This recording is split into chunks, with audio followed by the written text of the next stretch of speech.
Tennessee families with children with disabilities or some complex medical needs are now getting access to a new health care program. Today, those families can now apply to the Beckett Program. Yeah, that program just received federal approval earlier this month, and KRISTEN was able to speak with some local advocates for the Beckett Program who have been on this since the very beginning, and they say they're now glad to finally be able to apply.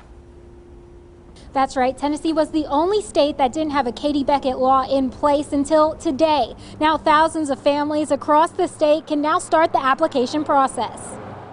It's pretty surreal. We didn't know if it was going to happen this year or not. Mallorie Hatcher is the mother of 7-year-old Nolan. Nolan has a rare chromosome disorder. And because of that, he's had, a lot of hospitalizations and doctor's appointments and, some complex medical needs throughout his life. Some of those needs aren't covered by private insurance. Like Hatcher, the LEDFORD family advocated for their son Noah and other children who don't qualify for Medicaid due to their parents' or guardians' income. Shortly after he was born, we started noticing seizures, and so after a full genetic test, we found out that he was diagnosed with a very, very rare genetic condition called CDKL5 deficiency disorder. Not long after we got his diagnosis is when we started realizing that our private insurance through the company that I worked for was just not going to pay for the things that we needed. Families who qualify for the Beckett program say it's long overdue. The level of care they need is typically provided in an institution,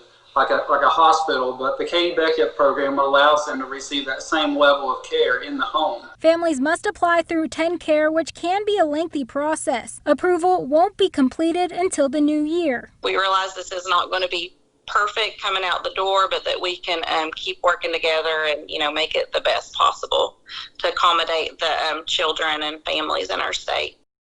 Now, if you have a child with a disability and want to find out more about how to apply for the Beckett waiver, we have more information on the TennCare Connect site right now on WJHL.com. Reporting in downtown Johnson City, KRISTEN, News Channel 11.